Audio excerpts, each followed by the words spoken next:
my colleagues and friends from Chinese Embassy, President of and Chairman of CAB, and the members of CAB, my colleagues from the Government of Bangladesh, friends and family members from private sector and the media. Ni hao. So my daughter has been teaching me Mandarin. So she's bilingual. She speaks Bengali and English, and we've sent her to a Chinese school now. So we think that's the only other language she probably needs to know to be able to survive in the 2050s of the world.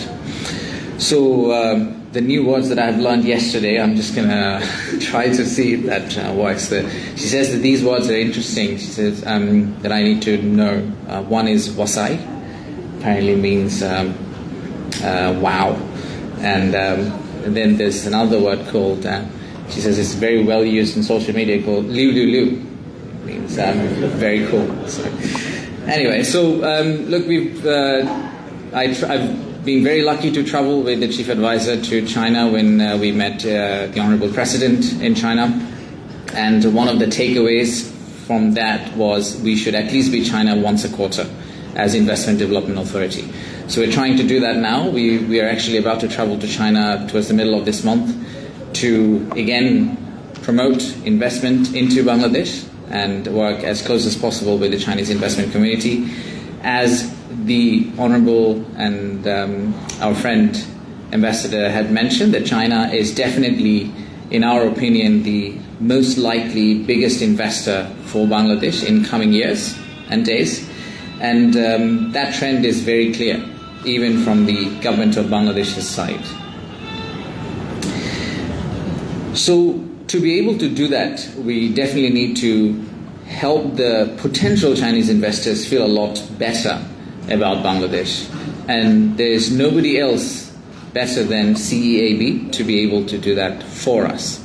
They are in a very special place. They can bridge the gap between the potential investors and our country.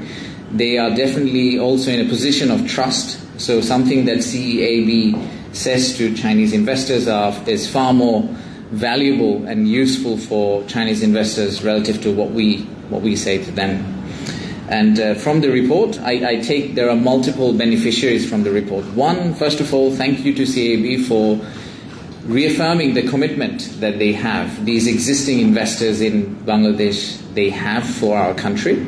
This is clearly an example of that. But at the same time, this works as a very good tool for the incoming investors. And hopefully you will see significant movement in not only the Chinese Special Economic Zone, but also the agrivoltaic project we're looking in Chatpur with China. Also, there's a second economic zone conversation in Mongla. So all these things should start moving in a very positive direction very soon. One of the takeaways from the China trip was also that we might consider opening up a bida office in China. So that would be the first bida outpost for government of Bangladesh, and we genuinely firmly believe that the first one should probably be in China. In addition to all of these that we talked about, I think I would really like to touch upon two items that did not get covered here, but is probably worth keeping in mind, and I know that His Excellency is also very firm on it, which is the cultural integration piece. My genuine feeling is that a lot of countries who have done very well in bilateral trade and investment, they have somehow managed to find a place where they could culturally integrate.